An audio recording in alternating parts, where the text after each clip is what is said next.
दोस्तों, सनातन धर्म और वेदों में 4 युगों की मान्यता है। माना जाता है कि सतयुग में स्वयं देवता किन्नर और गंधर्व पृथ्वी पर निवास करते थे।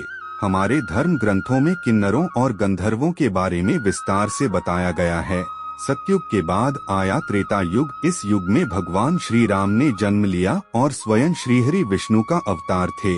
फिर द्वापर युग की शुरुआत हुई और इस युग में भगवान विष्णु ने श्री कृष्ण के रूप में जन्म लिया।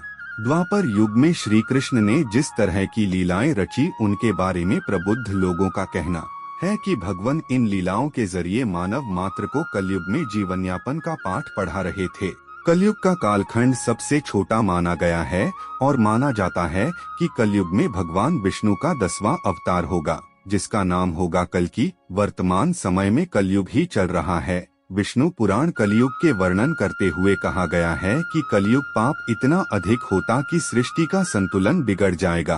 कन्याएं 12 साल में ही गर्भवती होने लगेंगी। मनुष्य की आयु औसतन 20 वर्ष हो जाएगी। लोग जीवन भर की कमाई एक घर बनाने में लगा देंगे। इन सब के बावजूद जब पराशर ऋषि से सभी देवताओं ने पूछा कि सभी युगों में कौन सबसे बढ़िया है, तो ऋषि ने वेद व्यास जी के कथनों का जिक्र करते हुए समझाया कि सबसे उत्तम कलयुग है। वेद व्यास जी ने विष्णु पुराण में क्यों कहा है कलयुग को धन्य और सबसे उत्तम। श्री व्यास जी ने वेदों का वाचन किया और भगवान गणपति ने उनके अनुग्रह पर उन वचनों को लिखित रूप में प्रस्तुत किया। दोस्तों, वीडियो को लाइक करके चैनल को सब्सक्राइब कर लें। आप भी श्री राम के भक्त हैं तो कमेंट में जय श्री राम जरूर लिखना। श्री वेद व्यास जी को ही वेदों का रचनाकार माना जाता है। वेद व्यास जी से जुड़ी एक पौराणिक कथा के अनुसार वेद व्यास जी ने सभी युगों में कलयुग को श्रेष्ठ युग कहा है। यह चौंकाने वाली बात जरूर है, क्योंकि कलयुग में तो सबसे अधिक पाप और अत्याचार होगा। वेदों और धार्मिक ग्रंथों में ऐसा कहा गया है। अगर ऐसा हो तो कलयुग सबसे श्रेष्ठ कैसे हुआ? विष्णु पुराण में वर्णित एक घटना के अनुसार मुनिजनों और ऋषियों के साथ चर्चा करते हुए वेद व्यास जी कहते हैं, हे मुनिजन, सभी युगों में कलयुग ही सबसे श्रेष्ठ युग है, क्योंकि 10 वर्ष में जितना व्रत और तप करके कोई मनुष्य सतयुग में पुण्य प्राप्त करता है, त्रेता युग में वही पुण्य 1 साल के तप द्वारा प्राप्त किया जा सकता है। ठीक इसी प्रकार उतना ही पुण्य द्वापर युग में 1 महीने के तप से प्राप्त किया जा सकता है, तो कलयुग में इतना ही बड़ा पुण्य मात्र 1 दिन के तप से प्राप्त किया जा सकता है। इस तरह व्रत और तप के फल की प्राप्ति के लिए कलयुग ही सबसे श्रेष्ठ समय है। दोस्तों, चलिए कुछ जानते हैं सतयुग के बारे में। हिंदू धर्म में विशेष रूप से 4 युगों का वर्णन मिलता है। सतयुग, त्रेता युग, द्वापर युग और अभी जो चल रहा है उसे कलयुग के रूप में परिभाषित किया गया है। ऐसी मान्यता है कि कलयुग समाप्त होने के बाद सब कुछ नष्ट हो जाएगा और फिर से एक नए जीवन की पृष्ठभूमि तैयार होगी। कलयुग का अंत होने पर भगवान विष्णु का कल्कि अवतार देवदत्त घोड़े पर आएगा और पापियों का नाश करके सनातन धर्म की पुनः स्थापना करेगा। हिंदू धर्म के अनुसार त्रेता युग में भगवान विष्णु ने राम का अवतार लिया था, जबकि द्वापर युग में श्री हरि कृष्ण के रूप में अवतरित हुए थे। अब विष्णु जी का कल्कि अवतार आने वाला है। इन तीनों ही युगों के बारे में आपने बहुत किस्से और कहानियां सुनी होंगी, लेकिन क्या आप जानते हैं कि इन तीनों युगों से पहले आया सतयुग कैसा था? क्यों सतयुग को अब तक का सबसे अच्छा युग माना जाता है, के बारे में विस्तार से बताते हैं।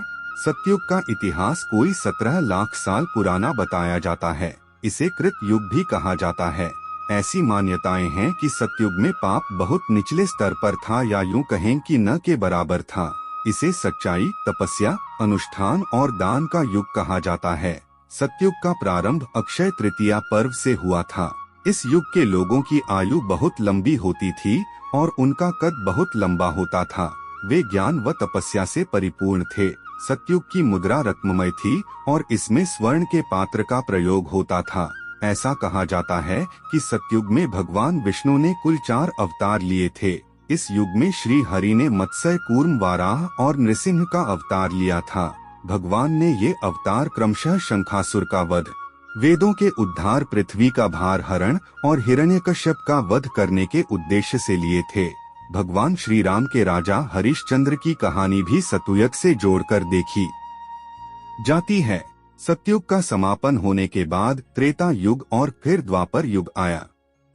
माना जाता है कि इस युग में भगवान राम ने रावण का वध करने लिए जन्म लिया था, क्योंकि जब जब इस धरती पर पाप बढ़ता है तब तब भगवान ने इस धरती को अपना विराट रूप दिखाया है। सतयुग में धरती पर आत्माओं का वास हुआ करता था।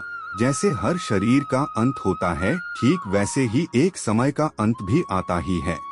ऐसा माना जाता है कि सतयुग 17,28,000 वर्षों बाद खत्म होता है, जिसमें एक सामान्य व्यक्ति 1,00,000 साल तक जी सकता है, जिनका कद 32 फुट लंबा हुआ करता था। इस युग इंसान अपनी इच्छा अनुसार मर सकता था। त्रेता युग में श्री राम श्री विष्णु के 10 अवतारों में 7वें अवतार हैं, लेकिन यह रहस्य बहुत कम लोगों को मालूम है कि श्री राम की मृत्यु कैसे हुई।